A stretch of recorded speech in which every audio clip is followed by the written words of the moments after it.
আসসালামু আলাইকুম। আমরা একটা বিশাল খামারে আসছি।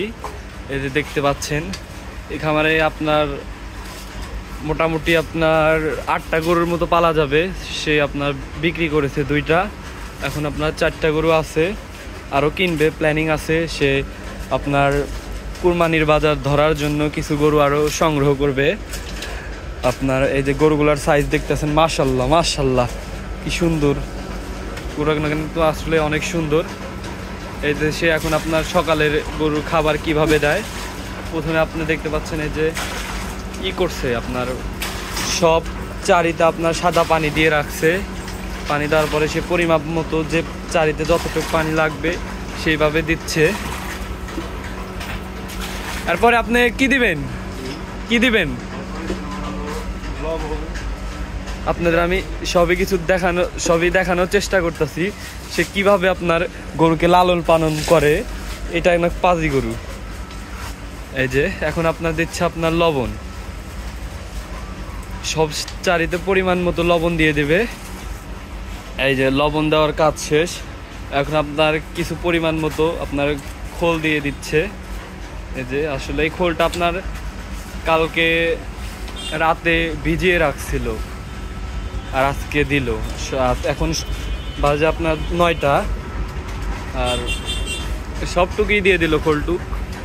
তারপরে আপনার গরুর স্বাস্থ্য একটু ভালো রাখার জন্য কিছু পরিমাণ ভিটামিন দেওয়া হচ্ছে। এই যে এটা কি ভিটামিনের নাম কি? জিঙ্ক। এটা খাওয়ালে আপনার গরুর স্বাস্থ্য ভালো থাকে, পশম ভালো থাকে। আপনারা সবই চেষ্টা করবেন গরুকে কিছু পরিমাণ ভিটামিন দেওয়ার। এরপরে আপনার হালকা পরিমাণ নালি দেওয়ার চেষ্টা করতেছে বা নালি দিচ্ছে। এটা হচ্ছে ঝোলাগুড় না কি বলে? চিটাগুড়। এখন কি দেওয়া হবে? এখন আপনার যে ভুসি, আপনার ফ্যাশারির ভুসি, গমের ভুসি মিক্সড করা মিশায় নিচ্ছে। এটা কি? এটা হচ্ছে ম্যাচ ভুসি। এটা আমি জানি না এটা ভুসিটা কেমন। তারপরে কি দেওয়া হলো? ওরে আল্লাহ, সবকিছু মিশায় মনে করেন এখানে একটা পাউডার বানায় রাখছে। তারপরে আপনার কি দেওয়া হবে? সাইলেজ মাইলেজ বাড়ান। মাশাল্লাহ কি সুন্দর কথা বললেন। আপনারা যদি এইভাবে গরুটা পালেন তাহলে দেখবেন আপনাদের গরু আপনার অনেক তাড়াতাড়ি অনেক ভালো গ্রোথ করছে। তো এটা শুধু একজনের জন্যই? তাহলে তো আপনার গরুতে কি খরচ তো ভালোই পড়ে না?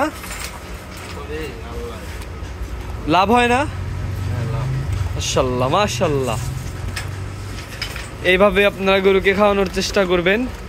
আসলে আপনারা এখন যতটুকু গরুকে দেখতে পাচ্ছেন আর যে পরিমাণে খাবার দিল, সব গরুকে আপনার এই পরিমাণেই খাবার দেওয়া হবে। তো এইভাবে যদি আপনি গরু পালেন তাহলে দেখবেন যে আপনারা খামার করে লাভবান হবেন বা সফলতার মুখ দেখতে পাবেন। সো আল্লাহ হাফেজ। আজকের ভিডিও এই পর্যন্তই। আপনার কি কিছু বলার আছে? আমাদের নতুন খামারিদের উদ্দেশ্যে বলা, হ্যাঁ, তোমরা অনেক ভেবে চিন্তে খামার করবা, কারো কথায় প্ররোচনায় পড়ে তোমরা খামার করবা না। তোমরা যদি মনে করো হ্যাঁ খামারে আমি সময় দিতে পারবো, তবেই তোমরা খামার শুরু করবা, তাছাড়া তোমরা খামারে শিখিয়েছো। এই তো। আচ্ছা, আপনি তো এর কথা শুনতেই পাইলেন যে আপনি খামার করলে কারো কথাই খামার করবেন না। আপনি নিজে আগে ভেবে দেখবেন যে আপনার জন্য খামারটা বেটার না আপনার জন্য জব বেটার। সেই দুইটার ভিতরে যদি আপনার মনে হয় যে না আপনি খামার করে কিছু করতে পারবেন, তাহলে আপনি শুধু খামার করবেন। তো আল্লাহ হাফেজ, সবাই ভালো থাকবেন।